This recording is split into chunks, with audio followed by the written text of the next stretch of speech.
Hey everybody, it's Shannon. I just wanted to give you a little bit of a heads up.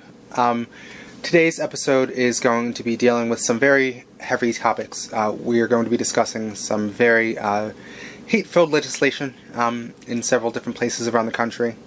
We're going to touch on some discussion about very severe homophobia and transphobia, and also some discussion about suicide. So please be aware that those are topics that are going to be in this episode, and if that's going to be a bit much for you, well, we want you to listen, obviously, and we enjoy you joining us for the episode. We want to make sure that you take care of your mental health first.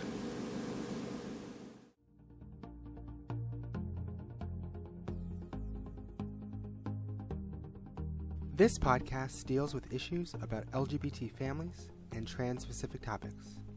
We would love to hear from you and welcome your questions and comments. However, we will not tolerate any discriminatory language or hate speech, so please, just don't do it. Enjoy the show. It's a made-up issue. Mm-hmm. It's a made-up issue. It hasn't been an issue in the Olympics.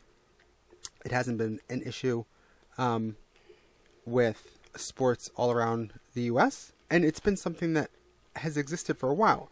But, I mean, it's a made-up issue that has been developed in order to fit the existing bigotry. And it's not solving any actual problem.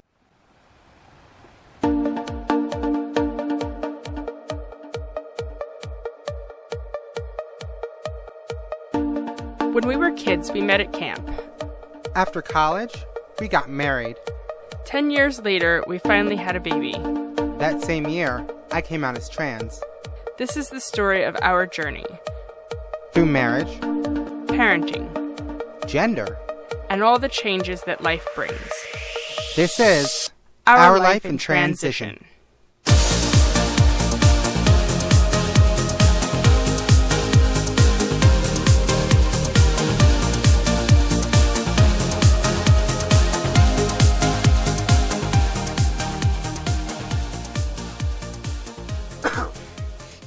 Endeavor not to cough the entire time through this podcast.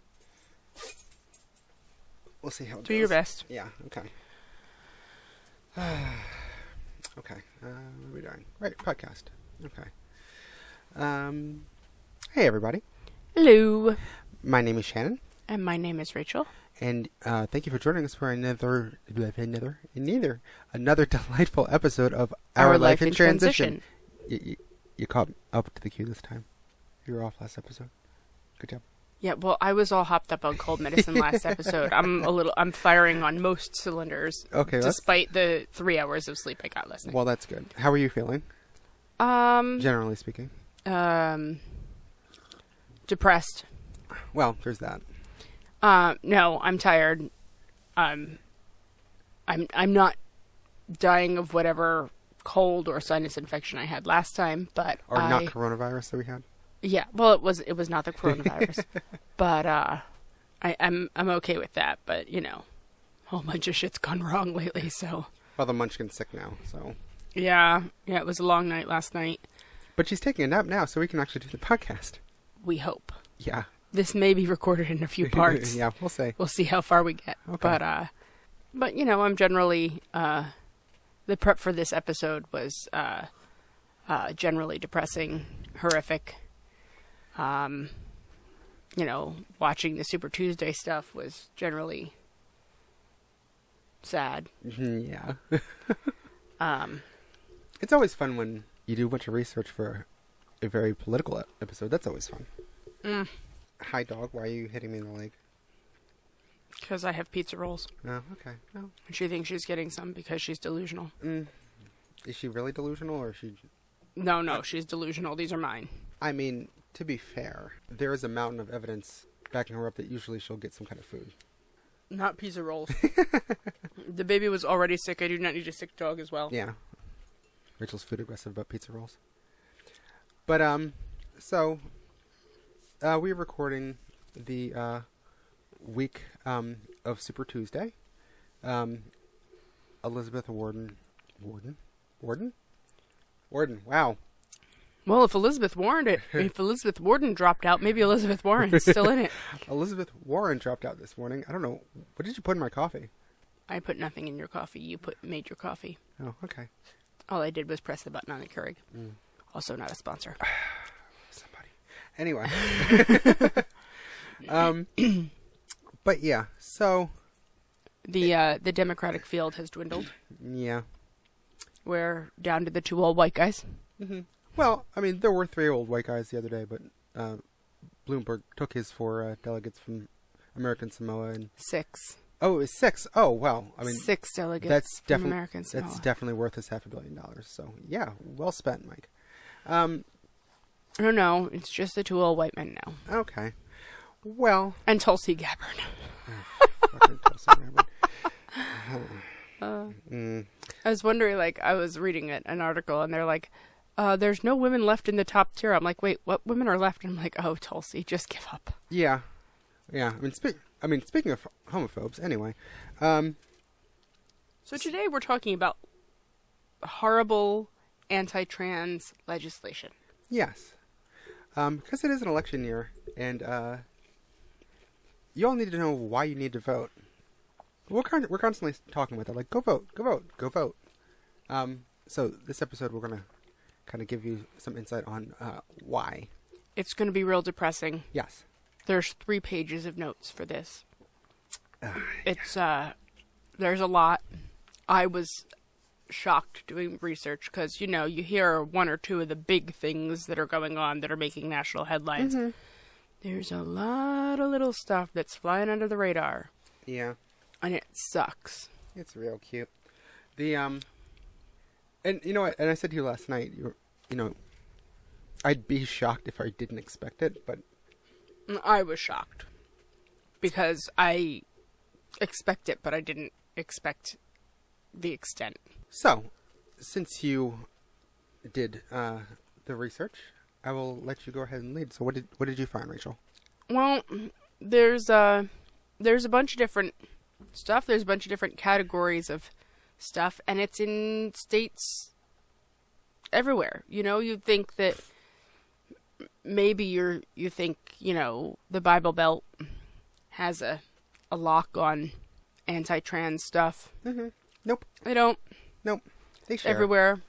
There are people who are terrified of trans people everywhere. Which is ridiculous. I will say, you probably realize that, we are quite left-leaning. What? Us? And I don't want to disparage anybody, but I will say that all of the sponsors of these bills have a little R behind their name. Just saying. Weird.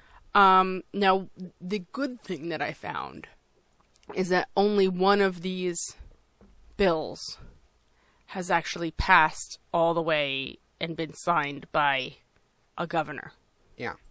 So all of the legislation that we're talking about, save one, is pending, which means there's still time for it to be defeated or for people in those states to do something about it, and we just have to keep our fingers crossed. And since we started doing research for this, at least one of them has been stopped in committee.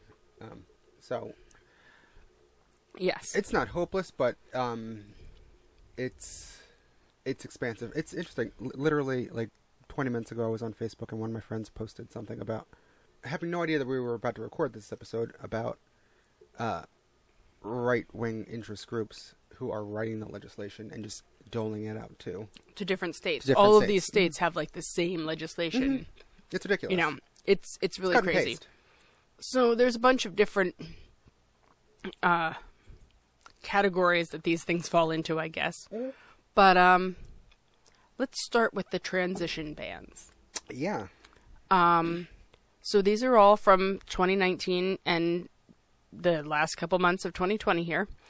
And there are a ridiculous amount actually targeting kids.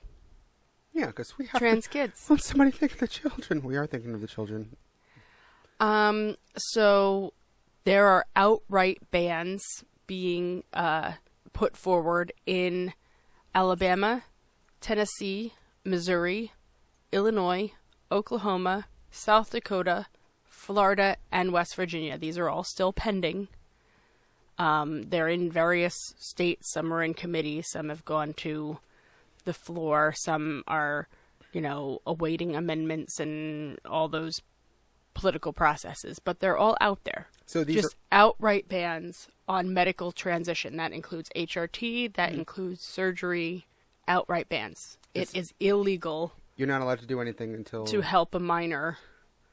Until you're an adult. Exactly. It's fucking ridiculous.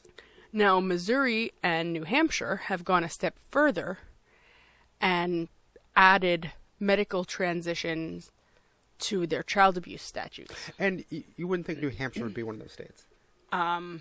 Well, and again, let's say there are crazy Republicans everywhere, True. But let's hope that cooler heads prevail. But yeah, so it would actually make medical transition. That means HRT. That means GRS. That means any kind of puberty delaying blockers, anything like that. Illegal makes it considered child abuse. Like you could get your kids taken away. Yeah, because puberty blockers are really hurting anybody. It does nothing. It just keeps you where you are. It makes absolutely no sense. It's not even logical in any way, shape, or form. Mississippi is allowing for transition, but you have to have your parents' permission until you're 21. Yeah. So if you have a bunch of, if your parents are you can vote, but you can't transition. Yeah. Here's the thing. Okay. Well, I mean, first of all, that kind of puts you under the thumb of, okay, well, your parents, if they are right-wing and fundamentalists, or, that, A, you need the permission to attend to your own medical care. But more importantly, until you're 21. Right. When you're 18, you're an adult. You can go get a pap smear by yourself. Yeah, you can do anything else, just no transition. Just you can go... But you can't get estrogen. Which makes no sense. Absolutely no sense. You can go vote. You can go join the military and go get shot overseas. Knock yourself out. But you can't go and... And funny enough, in many cases, the VA will pay for your transition. But not if you're under 21 in Mississippi. Even if you're a soldier. Anyway. And then Idaho and Kentucky go a step further because they already have laws on the books about genital mutilation because they're afraid of the, Muslims or, anybody different than us, Genital mutilation isn't really a huge concern in the U.S. I mean, there are populations of people that practice it, and regardless, Idaho and Kentucky have genital mutilation bans on the books. And so what they're trying to do is they're trying to make surgical transitions, GRS, part of this. They're trying to consider it genital mutilation of a minor, which makes it a felony for the parents, a felony for the doctor. Now, like I said, none of these have passed, but oh my God. And this is only just we're still on page 1. This is only we're on paragraph 1. We're on paragraph 1. This is the first topic on our little outline for our show notes. So then there's so that's just stuff that targets minors, and then there's the stuff that targets everybody. And this is the one bill that passed and was signed in Iowa. No public funds can be spent for GRS. That passed in Iowa in 2019. It was signed into law.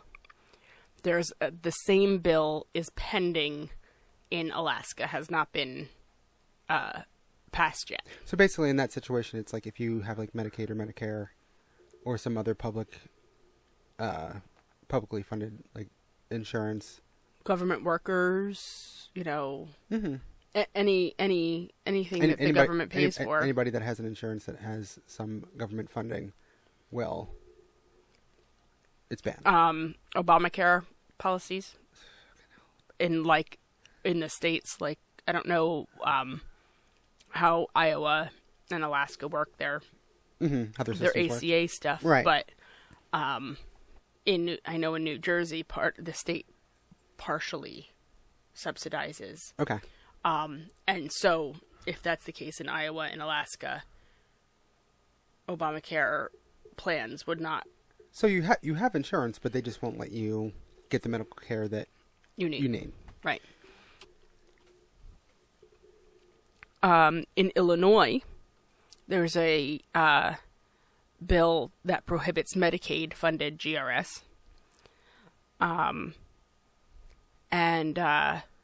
in Pennsylvania, because I don't know how big of a problem this is, but it's apparently a big enough problem that they feel like they have to legislate against it. You can't use taxpayer funds for medical transition for prison inmates in Pennsylvania. Now, that includes HRT. So they will not give a trans person who is in a state prison in Pennsylvania their hormones. So can't have your blockers, can't have your hormones, just nothing. Just nothing. Just deal with it. Yeah. They also won't put you in your proper gender. Proper, right. Housing. So this is obvious. This is crap. Yeah, this is bullshit. There's no. It's infuriating. For as much as people on the right of the political spectrum want to yell and scream about keep your hands off my health care. You know, when they were trying to pass the Affordable Care Act, they kept talking about death panels. They kept going, oh, you're not going to be able to go see your doctor. Like, they scream and your cry. health care should be between you and your doctor. Yeah, that's not what it's about with them. Because what it's about is, in that instance, protecting the insurance companies. And in this instance, just being bigots. Because there's no reason that there should be government legislation that determines what care your doctor can and cannot give you. It's not some radical thing that people are just making up as they go along. These are treatments that are approved by the American Medical Association, the World Health Organization, Pediatric Association too, for kids. This transition is the treatment for gender dysphoria. Now, again, caveat, you don't need to have gender dysphoria in order to identify as trans. Putting that out there. But that is the medical treatment for that condition. And just saying because you don't like it, you can't do this, is nonsense. And, you know, at least they have like a wisp of an argument that they're trying to put out like a faux rationale when they're talking about kids. When you're talking about adults, it's just bigotry. It holds no water. It's just bigotry. For why? Why can't this be used towards your healthcare? It makes no sense. And I don't understand, particularly, I don't understand the medical transition being added to the child abuse and stuff like that, because, like, the same people will be like, well, anti-vaxxers, parents know best, and they have the right, to take care of their children medically, right? So if a parent is being supportive, God forbid, in Missouri or New Hampshire, then they're going to get their kids taken away. Mm-hmm. Because parents know best if they don't want to vaccinate their kids against measles. But if they want to let them transition, then they're obviously crazy.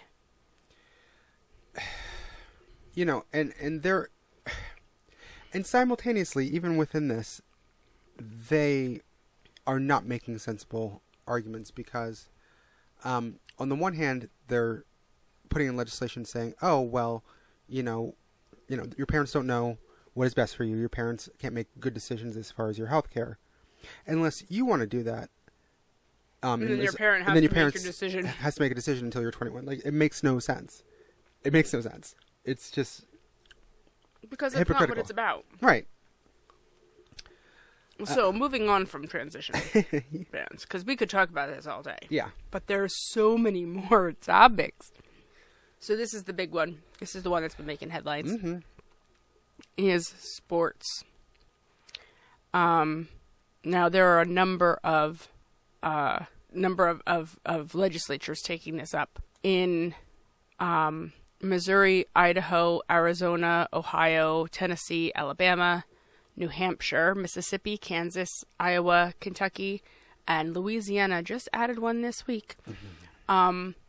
They want to ban participation in school sports by trans people. You can only participate on the team by the sex assigned to you at birth. And the Arizona House just passed this. It's going to the Arizona Senate now. And furthermore, in Missouri and South Carolina, they make it so any single gender public school activity participation is based on sex assigned at birth. Okay, now let's discuss this. If there's a women's math team, you can't have a transgender woman on the women's math team. I mean, I get that there's a long-standing joke about men, thinking with their dicks. But that's not how this works, people. Like, if you're using your genitals to participate in the spelling bee, you're doing it wrong. You're doing it wrong. There's a larger issue going on, and I really question how they run their spelling bees in Missouri and South Carolina. Because that has nothing to do with anything. Yeah, there are anything that has a women's or a men's in front of it, you can't do if you're trans. Well, it makes sense because they think that anybody who is quote unquote male is clearly smarter because women are dumb, right? We're stupid. Get back in the kitchen. Oh, okay. Well, no. According to them, I don't belong in the kitchen. You do.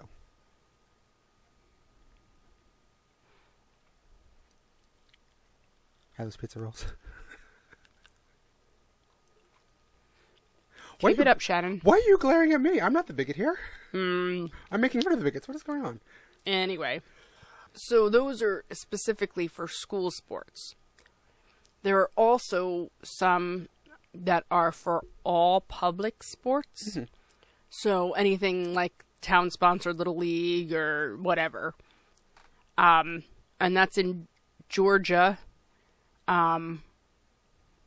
Any publicly funded sports team. So even if, the municipality just, throws some money at Little League or something, even if it's not run by the municipality. But this isn't even necessarily restricted to kids. This is just... No, this is anything. Anything. So, if you have a softball team in town or something like that,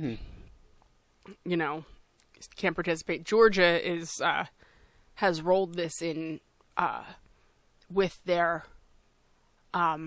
bathroom / locker room bill.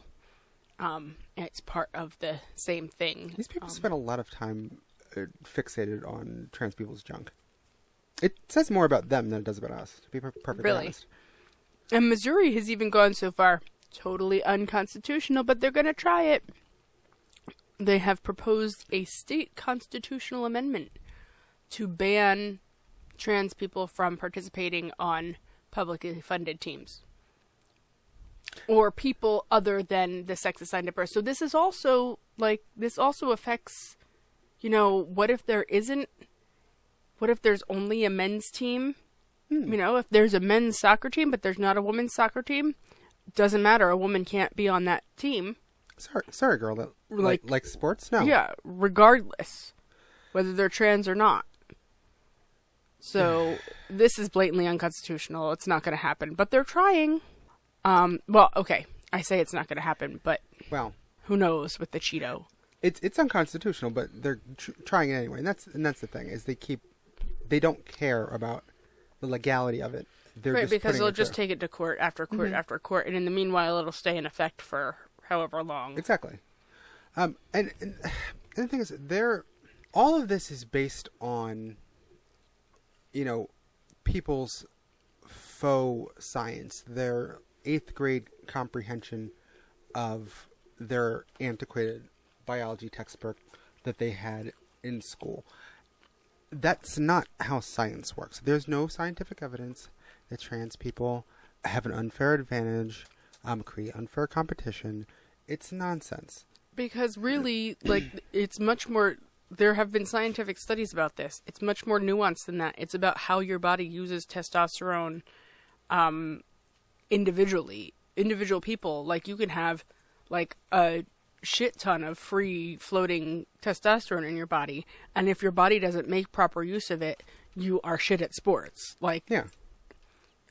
Or you can have fairly low testosterone, but your body just knows exactly what to do with that and aims it at the right place, and boom, you're crazy sports athlete.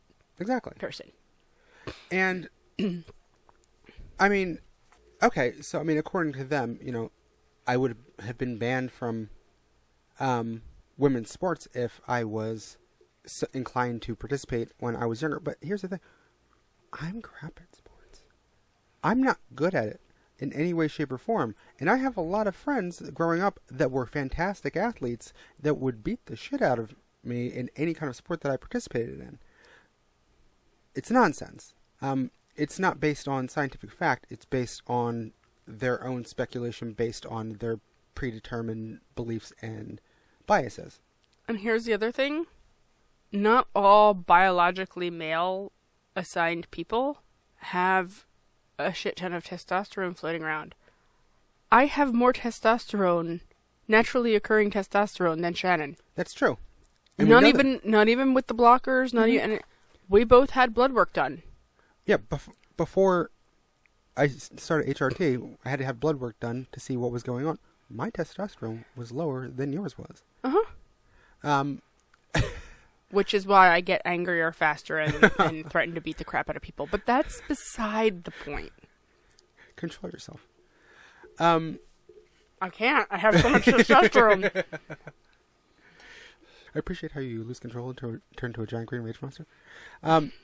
But and the thing is, it's they're talking out of both sides of their mouth. Because, on the one hand, they want to say, oh, well, if you were assigned male at birth, then you have an unfair advantage because of your testosterone, and you can't, you're a big hulking man with all of your hormones flowing. Well, here's the thing.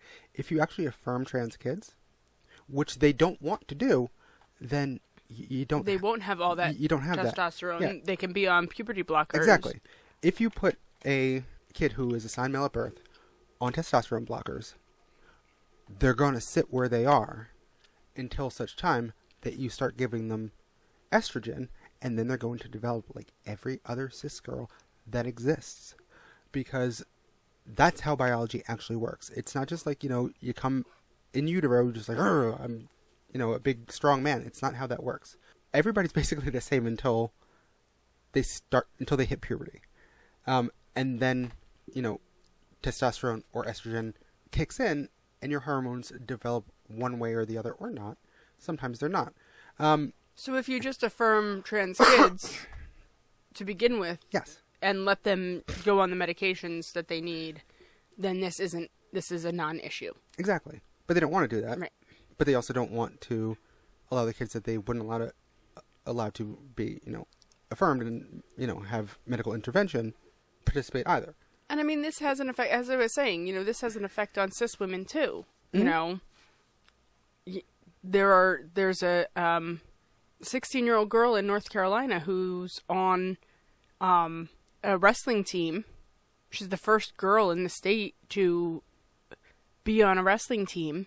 She had placed 4th in the state competition, everything, and this would ban her from participating in wrestling because there's not a women's wrestling program. Absolutely. The one thing, I was looking yesterday, there was this one girl on a hockey team in Pennsylvania, and because there's just this,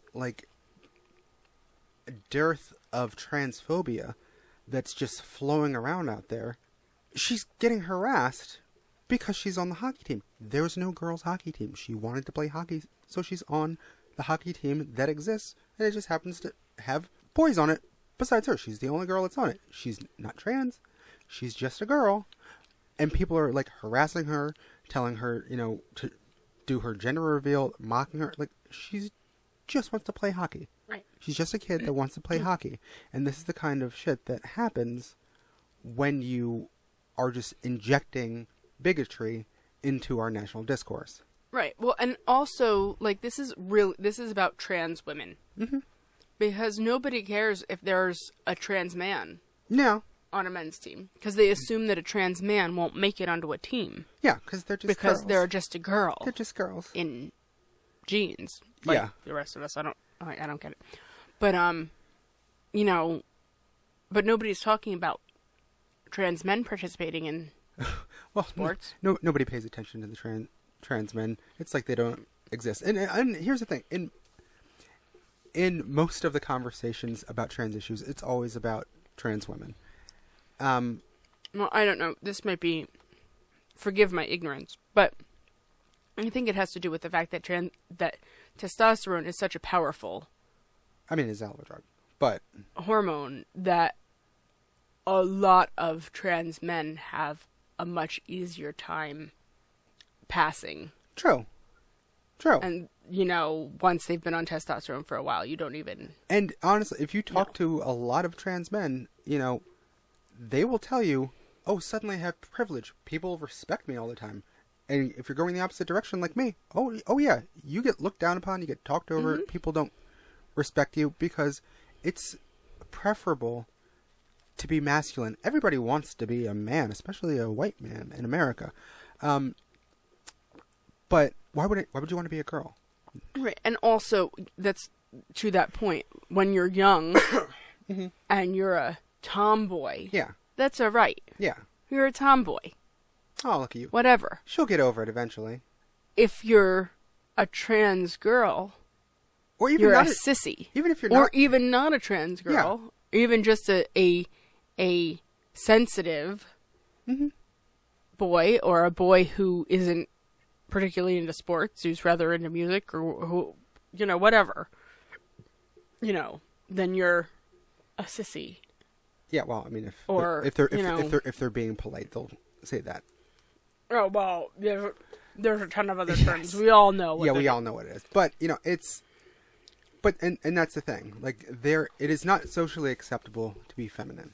Mm-hmm. Nobody who wants to be that, but it's fine if you want to be a guy until unless you're a girl and like suddenly they realize that you're serious about it. Then maybe they'll have a problem. But as a cultural thing, everybody wants to focus on people on the feminine spectrum because, well, that's not socially acceptable whatsoever. Right. Nobody wants that. And then there's this whole, other group of people. Oh, you mean all the poor intersex people that are dealing with this nonsense as well? Yeah. Right. And this is the thing. Again, I was talking about their 8th grade understanding of biology. Mm-hmm. You can have your little your Mendel squares. Yeah, you can have like your little Mendel squares. And go, oh, well, this and this, then clearly you're going to have, like, that's not how it works. Gender and biological sex are a spectrum. And there are tons of people out there that fall somewhere in between the two ends. There's a ton of people who aren't XX or XY. Yeah, no, that's not how it works. There are numerous different varieties of combinations of chromosomes.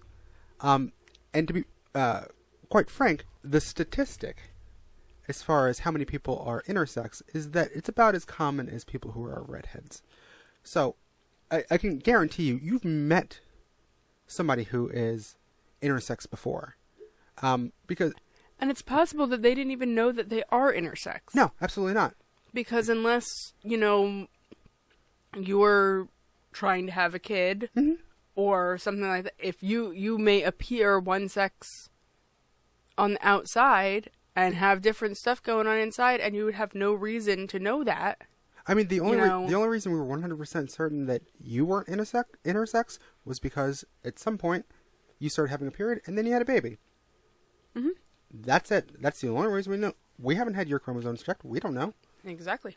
And, I mean, same with me. The only reason we didn't know what was going on, that I was an intersex, is that, hey, at some point, we had our daughter.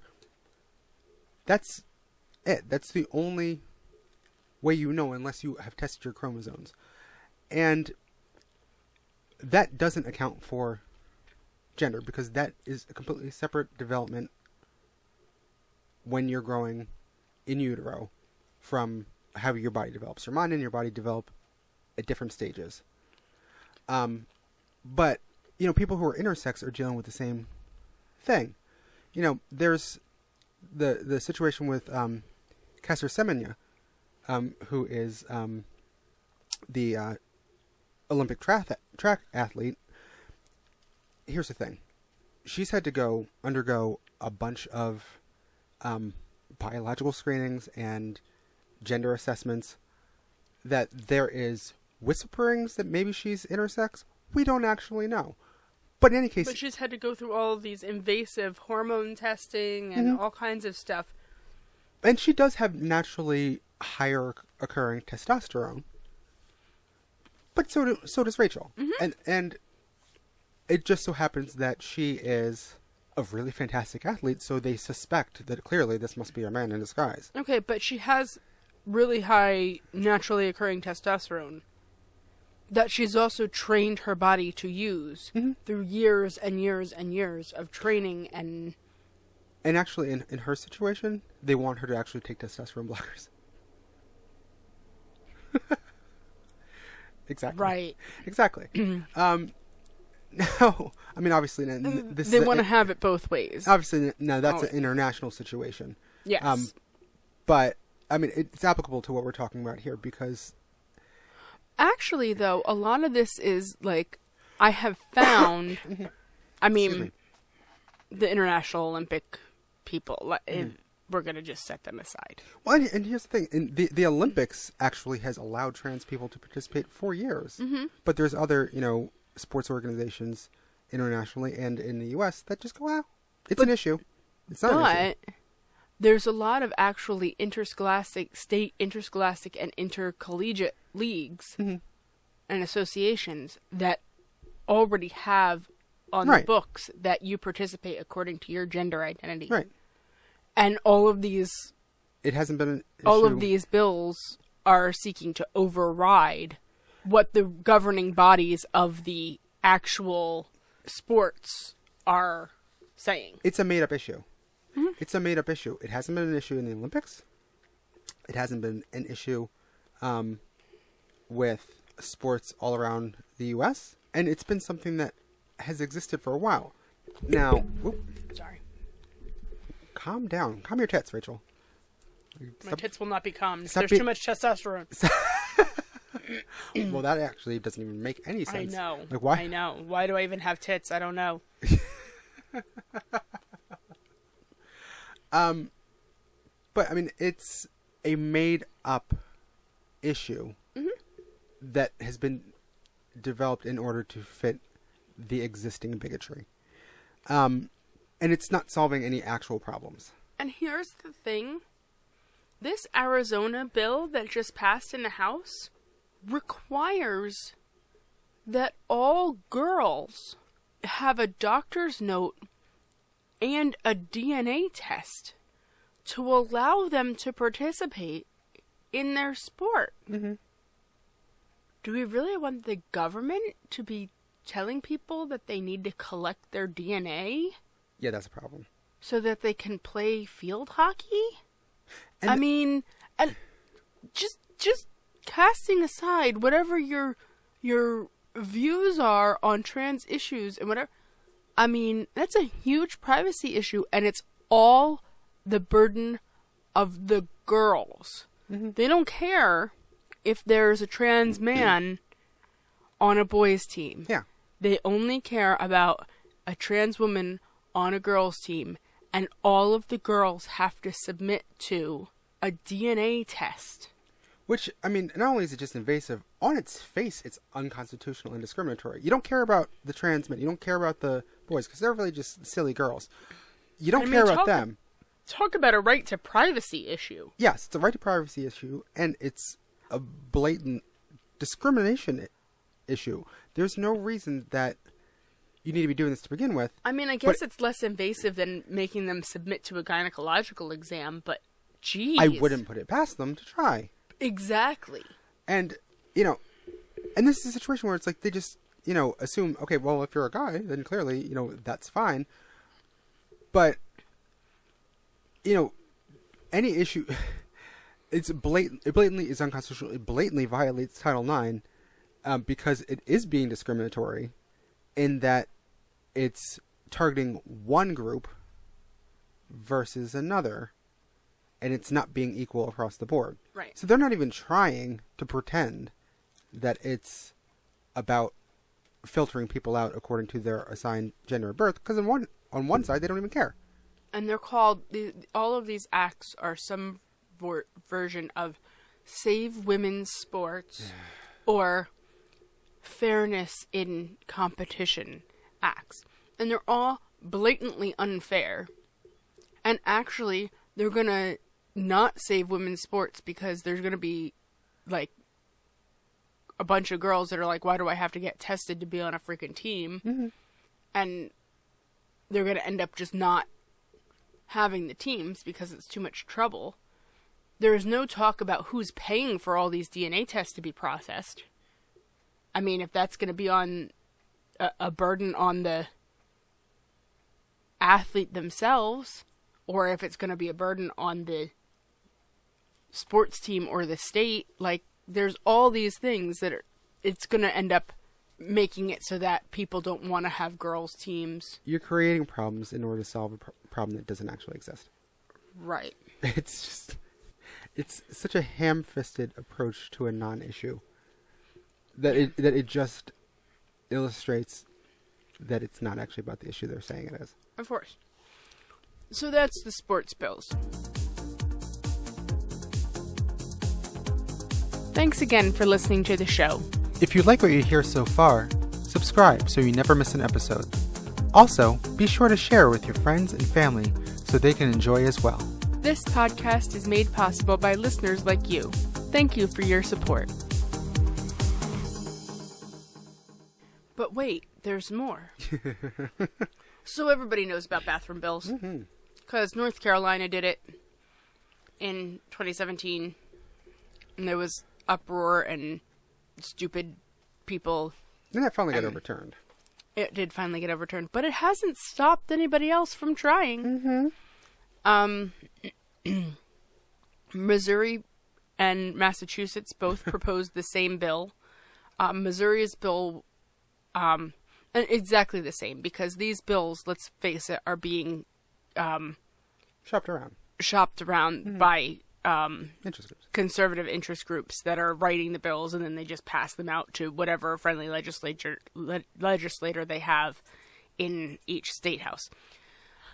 So Missouri's was proposed in 2018. It kind of went nowhere. I mean, it's still something that's floating around, but they kind of, I think after it got overturned in North Carolina, they kind of have hands off this bill. Hands off. Nobody wants to touch it, is what I'm trying to say. Don't touch it. Don't even look at it. You know, Massachusetts has this bill pending in 2019, and it's still being held over for the new session. I don't know where that's going to go. It's in committee. But there's a whole host of other ones. You know, Georgia, as I mentioned, has their bathroom bill rolled in with the sports teams because it's any publicly funded facility. So locker rooms and things like that. I appreciate that they try to kill two birds with one stone. Well, yeah, you know. They're efficient. That's, you know. You don't want to waste too much time on the anti-trans stuff. Yeah, no. Kentucky's bathroom bill is specific just for school facilities, public school facilities. You have to use sex assigned at birth for your bathroom habits. Tennessee. Tennessee's bathroom bill redefines the use of a sex-specific public place. So we're talking about a dressing room, a fitting room, a locker room, a restroom, any room that has a men's and women's on it. If you use the wrong bathroom, the wrong quote-unquote bathroom, it's considered indecent exposure. Whether you exposed yourself or not, it's considered indecent exposure, and you can be charged with indecent exposure for using the wrong bathroom. Now, in this sense, is this even, like, publicly funded? Or just, like, any space? So, no, like, any sex-specific public space. So, if you go to the bathroom at McDonald's, if you go to the locker room in your That's gym, considered a public if you're in space. a school, if you go to the dressing room at Macy's, and you lock yourself in a room by yourself. Basically, any multi-person bathroom is considered a public space because it's for the public to use. Right. So, anywhere that they just... And if you're they standing... decide to separate between genders is If you're standing in the women's bathroom as a trans woman, putting on your lipstick in the mirror, you can be charged with indecent exposure.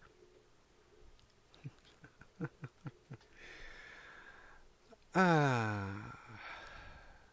mean, come on, people. Trans people just want to pee. Yes. Like, for heaven's sakes. I mean, sometimes, spoiler, sometimes we poop. Yeah, well, but nobody really likes to drop a deuce in, a public restroom. Yeah, I mean, that I understand. Like, some people just, what are you doing? Like, nobody wants to be around that. But the thing is, this is all, again, based on a fiction of, people are going to go in and attack our women, which is a trope that has been thrown around by bigoted groups for a long time. People, nobody wants to go through all of this mess of being what it means to be trans and upend their entire existence and get hated on and all of this nonsense and go through all of this just so that they can attack somebody in a women's room. Well, and if you're going to attack somebody in the women's room, you're going to barge into a women's room and attack them, like, regardless. Well, and that's the thing. It's like they have, it's like, we have to discriminate against trans people because of an off chance that some cis-identifying man is going to put on a dress and go in and sneak their way into the women's room without anybody noticing and rape someone. No. If they're going to go in... If a rapist is going to rape somebody, they're going to go rape somebody. They're not going to go through all this subterfuge to do it. Seriously. And the thing is, it's like... So, in an effort to protect cis women from cis men attacking them, you're going to discriminate against trans people... Who aren't the problem. And in doing so, put trans people in danger. Right. Because what the real situation is that trans people are victims in these public spaces a lot of the times. Mm-hmm. Because they're the ones who get followed into the room and harassed, and beat up, sexually assaulted. Yeah. And it's, and honestly, I remember when I first, started kind of like thinking about, coming out. One thing I kept coming across was this, this art piece that somebody did that was like a beautiful trans woman with a bunch of guys around her in a bathroom saying, "Do you really want me in the bathroom with your husband?" And like like a trans person being in the bathroom that goes along with the sex that they were assigned at birth is more of a disturbance. Yeah. Like if I were to walk into a men's room right now, they'd be like, "Whoa, what the fuck is going on? You're in the wrong bathroom." And they'd be like, "Oh, ma'am, sorry, you're in the wrong bathroom." First of all, or they'd be like, "Oh, hey, chick, while she's all alone, I'm going to attack you." And the same thing with trans men or, non-binary people who are male presenting. If a trans-looking person, if a male-looking person walks into a women's room, the women in there are going to flip the fuck out. Right. And here's the thing. Nobody's actually checking in anybody's drawers. No. You go by what you see. And the thing is, and again, it doesn't just affect trans people. There's people that are just masculine or feminine presenting people that are cis. I don't know how many like news stories I've seen of masculine, maybe butch-looking women go into the bathroom, and then somebody like, "Oh, hey, guy, get out of here," and like people being dumb and not actually listening. And go like, "Yeah, I'm the tomboy that you thought was okay," Yeah.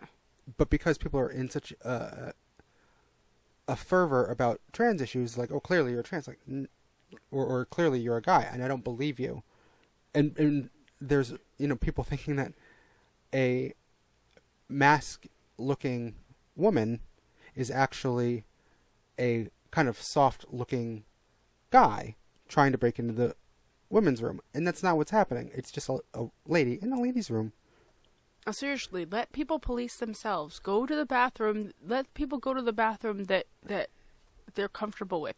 Or, better yet, let's just do what many other countries are doing at this point and just make gender-neutral bathrooms. Here's a bathroom. Go pee. And if you are going to say that that ladies need a protected space from men, you're doing something wrong with your men. Yes. Like, then that's another problem, and we need to talk about why we have to be so afraid of men. Yes. And the thing is, like, it is a problem. It is a problem, but that's something that needs to be addressed separately. That has nothing to do with trans people or not. That has to do with, toxic masculinity. Exactly. And just, here's the thing. To anybody who's like, yeah, I'm on board with what you're saying. I'm going to make a gender neutral bathroom. I cannot speak today. Jesus. You haven't had enough sleep. I guess. If you're going to make a gender neutral bathroom, don't make a sign saying whatever with aliens and unicorns and wizards and some crazy bullshit and a dinosaur on there. Please just put, a gender neutral symbol, or just, male, female, something in between. Like, don't put something ridiculous on it. It's not a joke. So can you not do that? Because that's kind of insulting. Yeah, because trans people aren't aliens. Non-binary people aren't aliens. We're all people. We're all people. And, just say... Everyone. Everyone. Mm-hmm. And if you're a person who is clearly in the business of making bathrooms, mm-hmm. make some gender-neutral bathrooms with some freaking changing stations in them, alright? Oh my god. Alright? Okay. Yeah, okay. Here, little aside. It was so frustrating before I came out, and I was walking around having to be male presenting for the few months between when the baby was born and when I finally came out, that I would go into a men's room to change our daughter. I'm like, well, okay, I guess I'm going to change her on the counter or the floor because there's no changing station. And ew, changing a baby on the floor. Ew, it's disgusting. It's awful. And I felt like a bad parent. People. Come on. It's stupid, and to just assume, oh, clearly only women take care of their kids. Mm-hmm. So, on that note, we've been through transition, we've been through sports, we've been through bathroom bills. What more could there be? Well, I'm glad you asked. There's a whole bunch of bills now about the right to discriminate. Yes, bigots have rights. More rights, apparently, than anybody else. So... Well, they're being persecuted. It's not okay, Rachel. Yeah. Oh, yeah. Yes. Religious people are being persecuted. They're never the ones persecuting anybody else. Nope. Never happened. And I say that as a religious person who doesn't persecute people. So in 2018, Missouri, right after, it's a federal law now that same-sex marriages are recognized, right? So in 2018, Missouri passed the Missouri State House passed it. I don't think it was ever signed into law. A bill to allow people to refuse to perform marriages based on their religious beliefs, which, I mean, I guess that means like the justice of the peace or something like that. Because, I mean, if you're a priest and you don't want to marry somebody, you just don't marry somebody. The U.S. Supreme Court says, okay, people have a right to get married to anybody else that they want to that is of legal consenting age. Fine. Cool. but I'm not going to do it, and you can't make me do it. Right. It's like, you can get married, but find somebody who'll do it. Right. The fuck?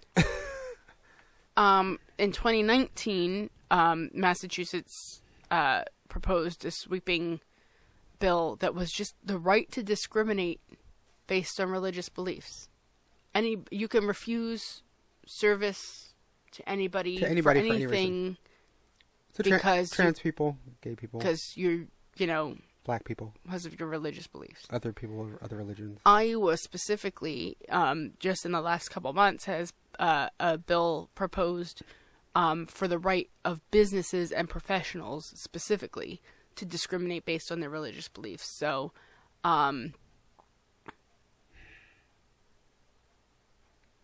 That was me sighing and rolling my eyes at this. oh, yeah. So, if you're a person who wants a cake made for your gender reveal party because you're trans and you want to have a gender reveal party, Mm-hmm. they don't have to make it for you. But the thing that's like really kind of nefarious about some of these is that it's not even just like specifically about trans issues. It's just no. oh, you can discriminate against anybody. I'm like, I'm pretty sure we said in the 60s you can't do that. What the fuck are you talking about? And like, and then there's this whole push. So there's these whole religious beliefs things, and then there's this whole push to legitimately roll back civil rights protections. Mm-hmm. Because that was fine before. Because like almost everybody in their state civil rights bills have gender as a protected, as a thing you can't discriminate based on, right? Yeah.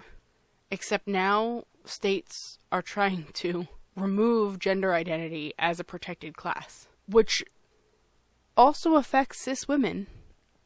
Yep. And so this is specifically Iowa and Michigan are working on that right now.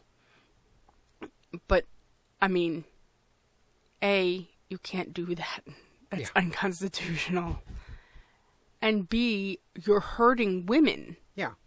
All women, not just trans people. You're hurting all women. But again, it's not about protecting the women. It's not about protecting anyone. It's not for any of the reasons that they're saying. It's just about being bigots and targeting the people that they, for whatever reason, hate. And then in Arizona, just because, why not discriminate against children, whenever possible? Arizona has is prohibiting public schools from requiring teachers and staff members to use preferred pronouns and names. So it's not even you can't, it's not choosing not to. It's you cannot tell a teacher that they have to respect a person. Hey, I don't want you to call me that. Please call me this. No, I'm legally barred from doing that. Yes. You be quiet. You're not allowed to tell me not to call you the thing that makes you feel bad. Right.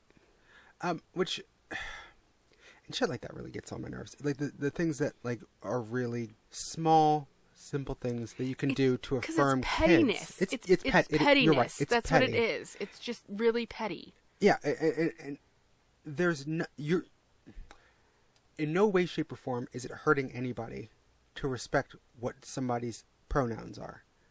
If somebody says, "Hi, I this is my name, and I want to be referred to by these pronouns," it's not hurting you or anybody else to do that. Well, the good evangelical Christian right says that it's hurting them because you're telling them that it's okay for them to be who they are. Yeah, well, and and it's not, because see, they'll go to hell. Well, you know what? That's their problem, but here in the United States, our Constitution says that you are allowed to have freedom to practice your religion, or freedom from religion, Like it doesn't mean that you have the right to impose your religion on everybody else. That's not what that means. No. That's Sharia.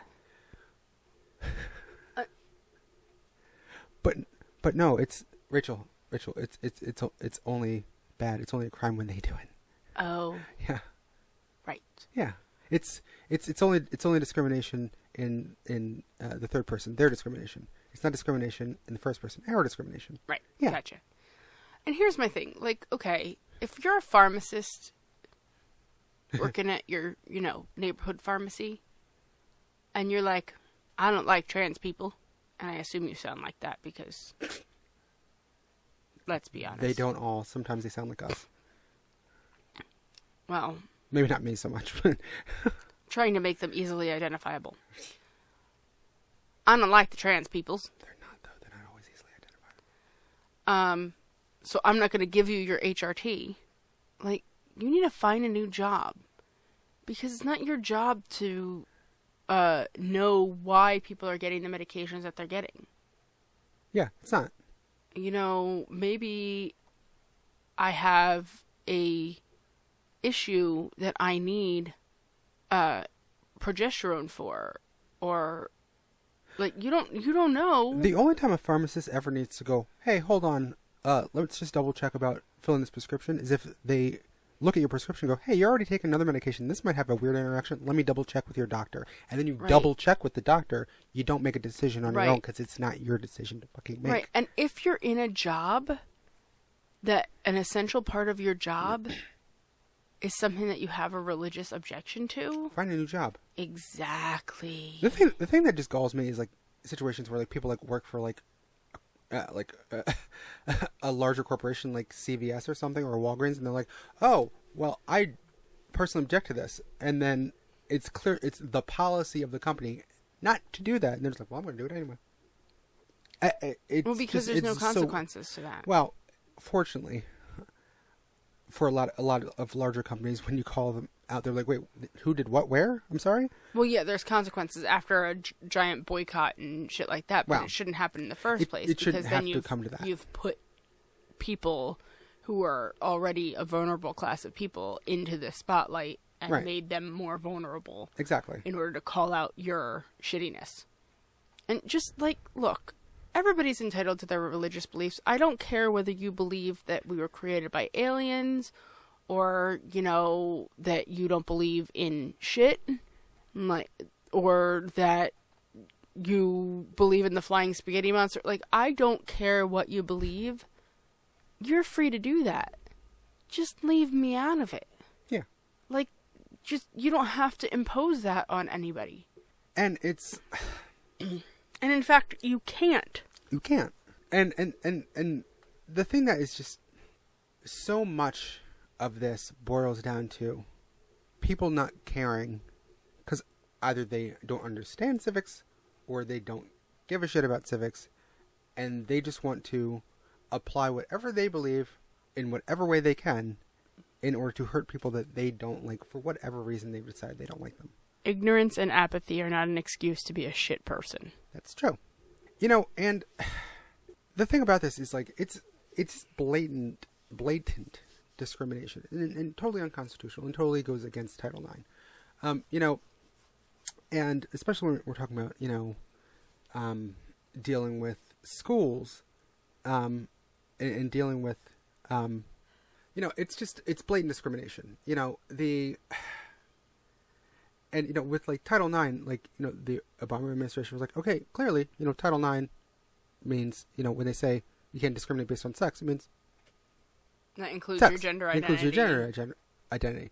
And, Obama leaves office and, Betsy DeVos is now the education secretary, and they're like, well, no, that's not what that means. It just means biological sex. Well, here's the thing. If you're saying somebody can't do this based on their gender, you're factoring in their biological sex. Right. You cannot do that. That's not a thing. You can't separate and exclude somebody because of their gender identity if you're not factoring their biological sex, because that's the discrepancy that you're taking umbrage with. And the Supreme Court, had this case. A minor detail. Minor, very minor, very, very minor. The Supreme Court heard this case a couple months ago. Actually, a series of cases, about a couple people being, fired from their jobs because they were gay, and one woman being fired from her job at a funeral home because she was trans. we're sitting here going, this is unconstitutional, because clearly it is. But holy fuck, like, that hearing was a shit show. Mm-hmm. And even the people on, that you would color as being on the left on the Supreme Court, the more liberal judges, or justices, they were talking about things that had nothing to do with the case that was before them. They were talking about bathrooms. They were talking about sports. It had nothing to do with what the cases were. And it's... because people of... Okay. A certain age. People of that generation, mm-hmm. and I say that without trying to be shitty about... Like, I'm not saying that all old people are out of touch. But I don't think that that a lot of them have the language to be very precise mm-hmm. in their questioning and stuff like that. They're not comfortable talking about being trans and about what that means. And they don't have the language, the precision of language. Mm-hmm. Because being able to talk about it is new. True. Relatively new. New for them. Yeah. It's not something that is new, but it's new that it's a topic that they're actually dealing with. Right. But the thing is, it's like, okay, so this is new to you. I get it. It's out of your wheelhouse. You're trying to feel your way through this. Then do some fucking research. This is get up to speed. How many clerks do you have at the Supreme Court? Do some research. And I'm sure that they've heard the arguments. The decision's not coming till June. I know, but I'm sure that terrifying. They are doing some research, and I hold out hope that RBG is in there breaking some kneecaps and trying to get a good decision on this issue. But I mean, people are not afraid in this day and age. People are not afraid to come right out and be discriminatory and say, "What are you going to do? Take me to court?"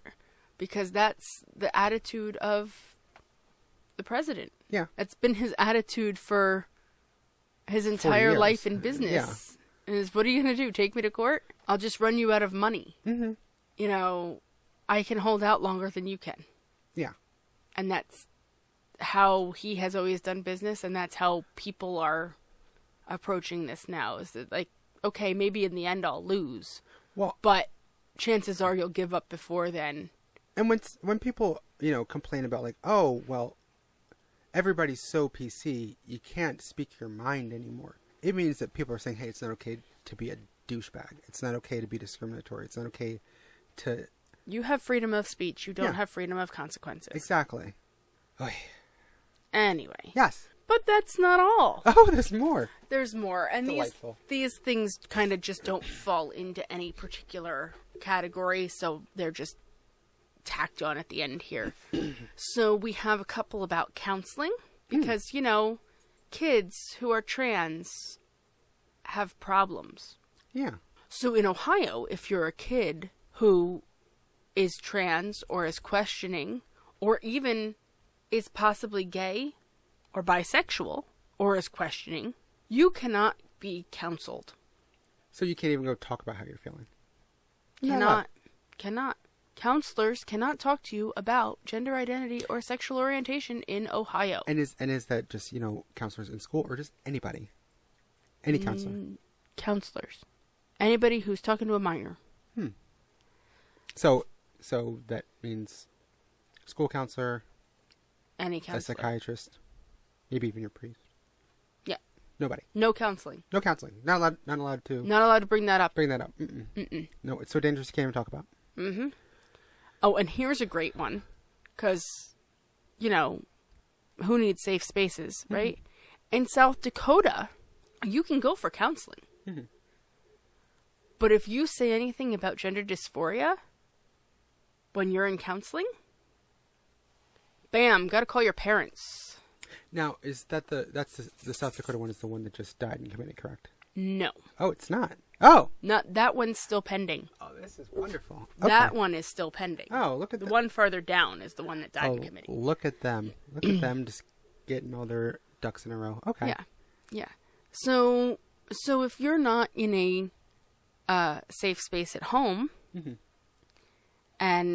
but you want to talk to your school psychiatrist or whoever, about what you're feeling, you're not in a safe space there either. So okay. If you're all sad and depressed, and you're like, I don't really feel like I'm in the right body. Yeah. Like, oh, okay. We have to tell your parents. Because, doctor-patient confidentiality doesn't apply when... Well, because... You might be a queer. That's not okay. And the reasoning for this, it's ridiculous. The reasoning for this is that if you express gender dysphoria and you want to be other than your assigned at birth sex, then you're doing yourself physical harm. You're doing yourself harm. So this is under the self-harm, in the same way that if a counselor finds that you're cutting or something like that, or you're eminently suicidal and you're going to harm yourself, they have the right and the obligation to seek intervention for you. Which again, but just just expressing feelings of gender dysphoria is self-harm. Which again is the opposite of reality, because in a situation like that, especially if you don't have a safe space at home and you have no one to talk to and you are feeling dysphoric and you have no way of dealing with these feelings, that's when you're more likely to self-harm. If you have someone to help you talk about these issues, to deal with how you're feeling, to affirm you, then people are healthy and have a balanced mental state because they're getting the help that they need, as evidenced by all the medical professionals, all the medical organizations in the world. They're like, yeah, this is what you need to do. But these legislators who are bigots are like, oh, well, no. It's harmful to allow somebody to deal with the issues that are going on in their brain. We know better than scientists. Yeah, well, scientists. They have an agenda. They have a political agenda. They have a political agenda to tell you that you're all going to drown because the ice caps are melting and everybody's going to be queer. Right. So other bills that are targeting minors right now, Arizona has one that requires sex education to put an emphasis on biological sex rather than gender identity in their public school curriculum, because gender identity isn't a thing. Doesn't exist. And Tennessee, this is great.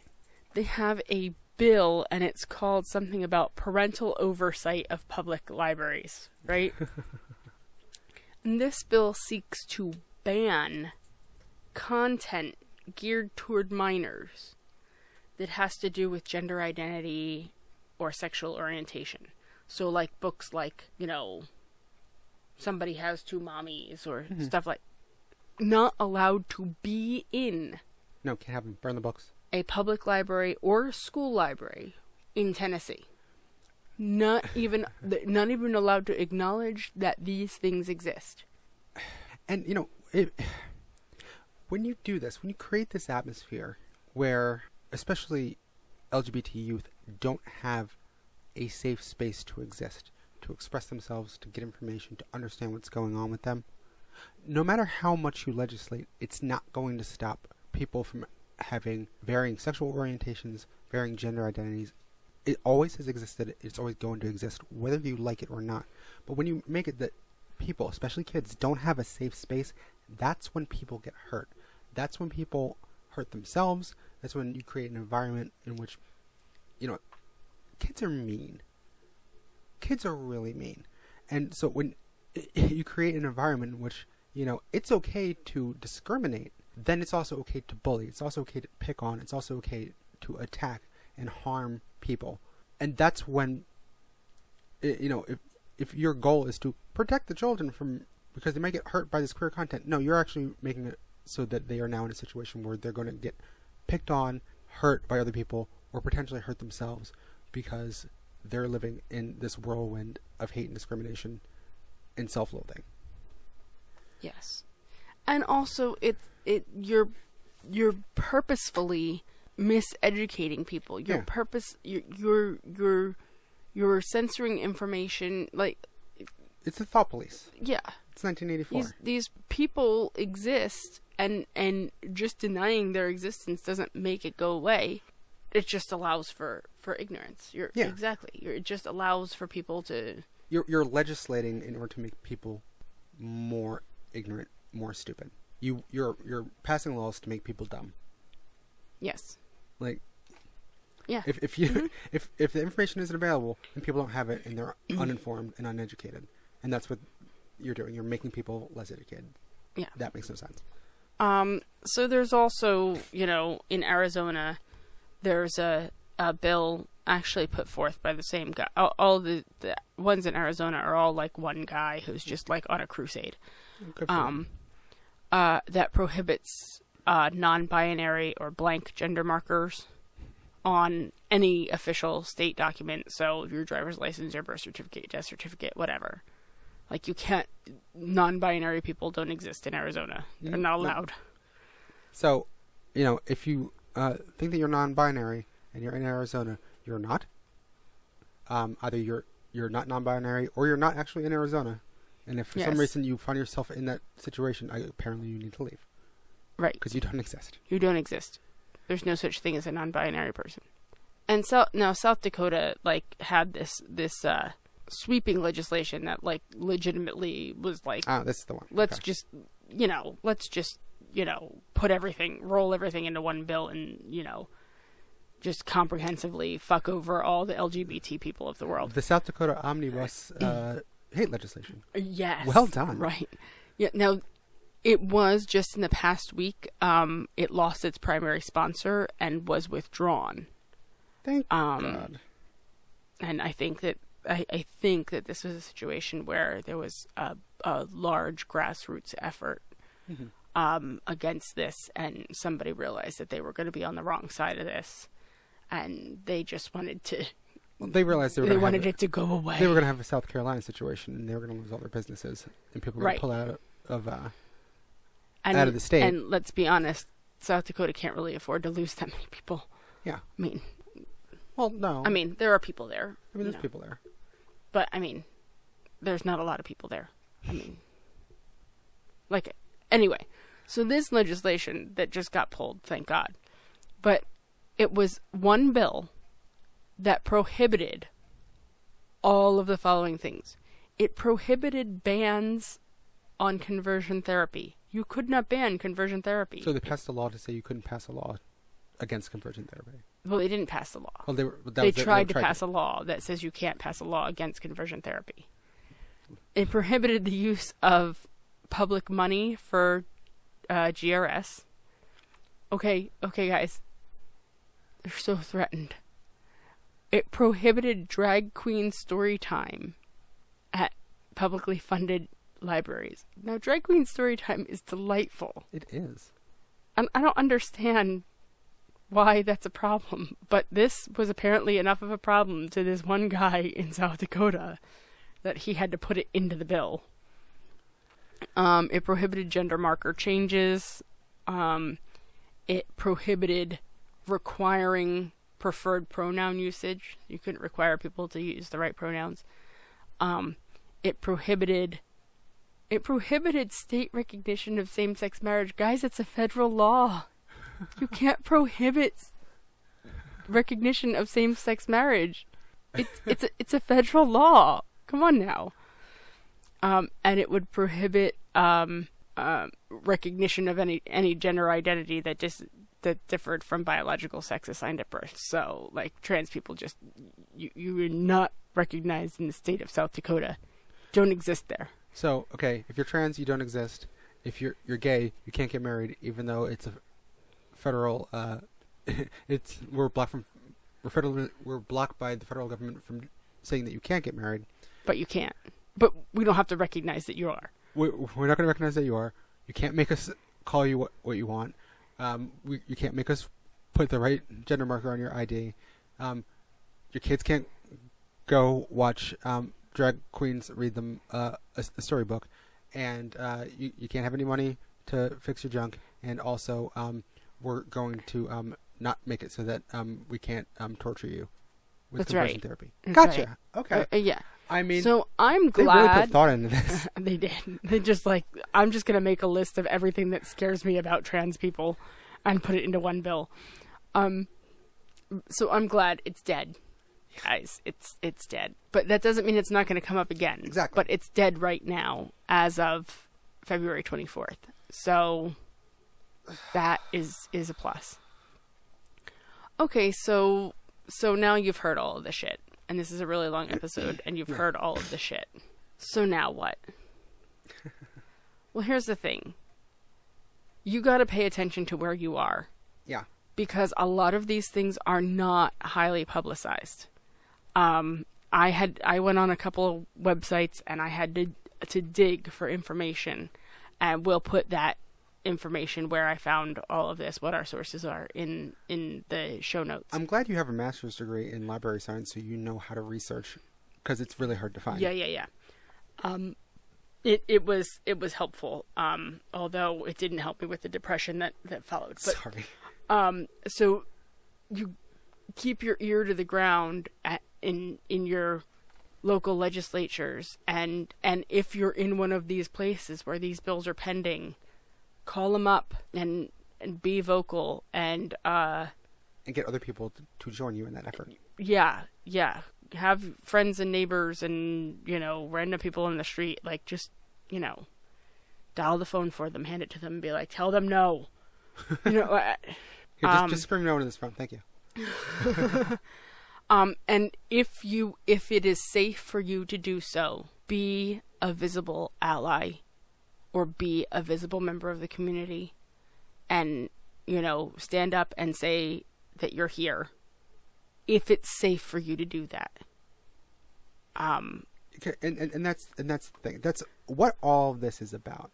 Every single thing that we've discussed today is about the effort to erase us from public life, to say that we don't exist, to make it so that we are afraid to be visible, to be public, to be ourselves. Right. It's trying to make us go back into the closet. And we cannot allow that to happen. Not least of all because I already put other stuff in the closet. Yeah, right. Listen. Once Shannon came out, that closet got reused. Yeah, no, it's full of clothes now. Yeah. Sorry.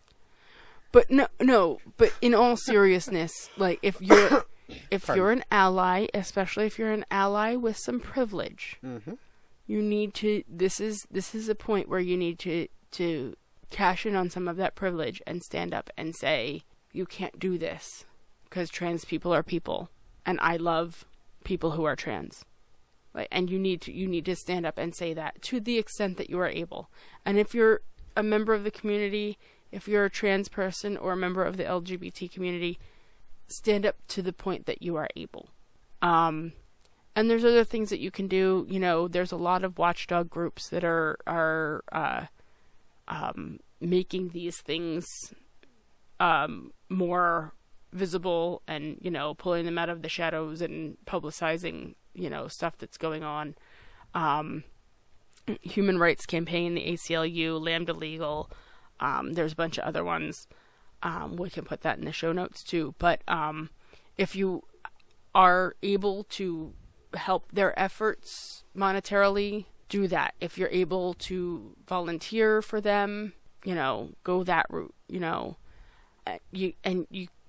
I know you're sick of hearing this. You gotta vote. Yeah. You gotta vote. And here's the thing. I don't care if they're sick of hearing it. You're going to hear it again. Even if your favorite person mm-hmm. is no longer in the running. Our favorite person is no longer in the running. Our favorite person is no longer in the running. But if your favorite person is no longer in the running, suck it up and vote anyway. Because the alternative is staying where we are, and it's scary, and it's bad. It's not even staying where we are. It's going to get worse. It's going in the opposite direction. It's going in the opposite direction. We need progress. We need voices. And here's the thing. People put so much focus on the presidential election. They are going, well, okay, I am behind Bernie or Biden, or for whatever freaking reason I love Tulsi Gabbard, whatever. If you find yourself in a situation where the person you preferred for president isn't on the ticket, get the fuck over it. Because that's not the only election that's going on. You need to go vote for everybody in the House. We need to flip the Senate. Because here's the thing. If we get one of the Democratic nominees in the White House, that's great. If we keep the House, fantastic. If we don't have the Senate, Mitch McConnell and all of his fucking cronies can do exactly what they did last time and stop anything just from moving block forward. Everything. They can do just what they're leave doing everything now, on the desk. and just leave everything sitting on the desk. Go, oh, you know what? We're not going to allow you to appoint anybody to the Supreme Court. Oh, but now we have a Republican president. Oh, we got to get that through as quickly as fucking possible. You have to vote the fuckers out. You can't necessarily kick them in the taint. They've got security, but you can vote them the fuck out. And it's That doesn't mean you. Well, don't kick them in the taint. We're not advocating that you assault public figures or politicians. I was going to say they're aides, but sometimes the aides are just doing what they have to do to get by. So, I mean, they're aides and they're staffers. Vote them the fuck out so that the aides don't have a job, because the aides are going to be the politicians in the future. But go vote, because you got to vote for Congress. You've got to vote for the representatives in your state. You got to vote for your local elections. Your state. You have to vote. These laws are all state laws. These are not federal laws. So your state elections matter. And the thing is, there has been a concerted effort over the last 30, 40 years to get conservative people in state legislatures. So they can redistrict and keep the Congress, but also so that they can pass bullshit laws like these. And then you have conservative groups going from state to state and municipality and district to district, shopping the shit around, contributing to people's campaigns, and then coming back to cash in their contributions and going, hey, we really helped you during the campaign. We really helped you with your election. We could really use your help because we need to get this passed. And if you don't go vote because you're pissed off because Bernie Sanders isn't the nominee, or Joe Biden isn't the nominee, or you really were all in Mike Bloomberg, I'm sorry, people in American Samoa. You gotta suck it up. Get over it. Because you know what? As much as I would prefer one person or another, they're not Donald Trump. They're not Mitch McConnell. They're not all of their cronies. And they're not all these lunatics that are in the states that are trying to do unconstitutional and bigoted things. You can't always vote for somebody. Sometimes you have to vote against somebody else. I mean, and trust me, I am feeling a little bit of heartbreak today because my candidate is not in the running anymore. And I'm not super stoked about my choices. But anybody's better than this. Anybody's better than the way we're going. And here's the last. So vote. Seriously, if you don't vote, I will find you and kick you in the taint. If you know somebody who chose not to vote because they had sour grapes, kick them in the taint. And don't wait till the last second. Kick them in the taint while they still have half an hour to get to the polls. Because if you kick them in the taint enough, they might just decide to go to the polls. But kick them in the taint now. Make sure that they're registered. Make sure your friends are registered. If they're like, oh, well, I can't go. I've got work. I've got other obligations. You can vote by mail. In some places. In New Jersey, you can vote by mail. They make it more difficult. But in other places, you can vote by mail. If you can't make it out, you can vote by mail. You can do early voting in a lot of places. Research, look up. Listen, you're listening to this podcast. Go to the freaking show notes that are on your phone or on your computer that you're looking at in the app or whatever that you're listening to this on, and there will be links there. I will put them in the show notes. Go register to vote. Figure out how you can do it. There's no excuse not to. It's not that complicated. They make it hard in certain places, but you can figure it out if you start figuring it out now. And the last thing you can do, in any little way that you can think of to do it, is do what you can to support trans youth and create safe spaces for trans youth in your community, because they're trying to legislate away safe spaces. Yeah. And trans youth, all trans people, but trans youth especially, need safe spaces. So to the extent that you're able, support programs in your communities that support trans youth. Shun programs that don't create safe spaces for trans youth. Like, do what you can. Give the Girl Scouts your money and buy their cookies. That's right. Do that. Because you want cookies. Yes. I mean. And also they support trans kids. So. But you know, cookies. I mean, yeah. Even if you're not going to eat the cookies, I didn't eat the cookies. I was a good girl. Shannon didn't eat the cookies because she's on keto because she's crazy.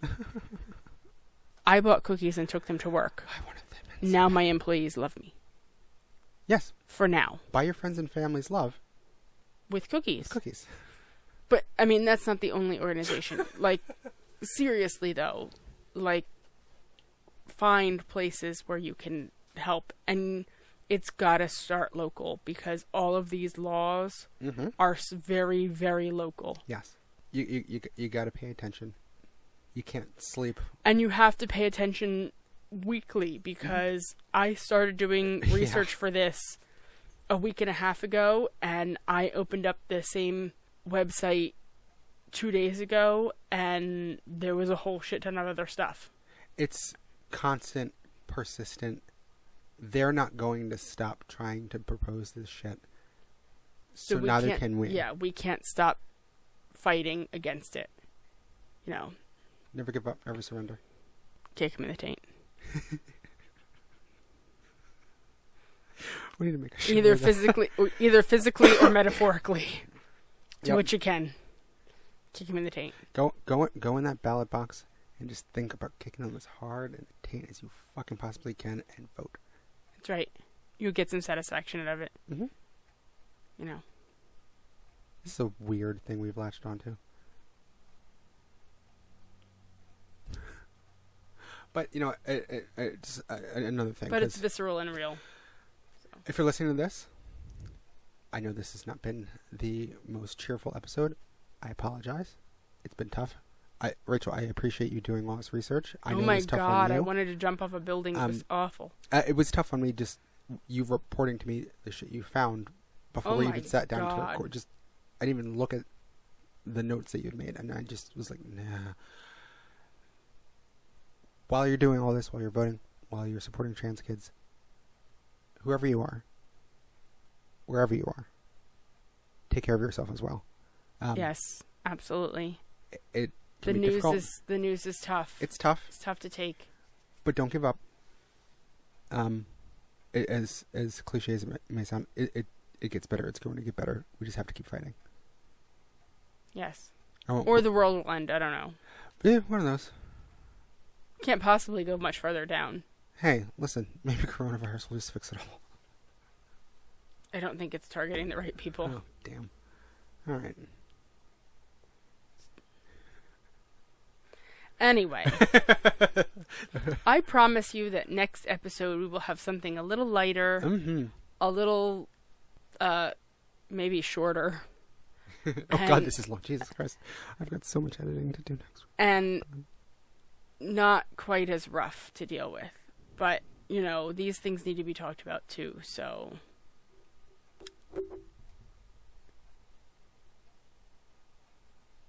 What? Shannon's doing weird things with her microphone, people. I'm tired. I'm just resting on it. Well, you're going to make it all scratchy on the thing. Okay. Alright. So, anywho. I am Rachel. And I am Shannon.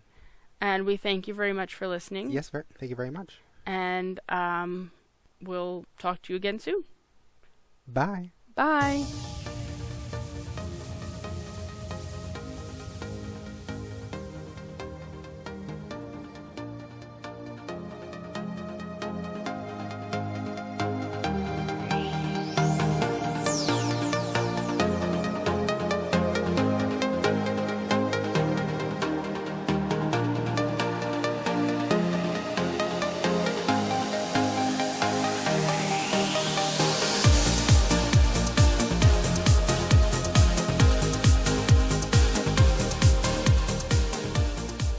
Thank you again for listening to Our Life in Transition.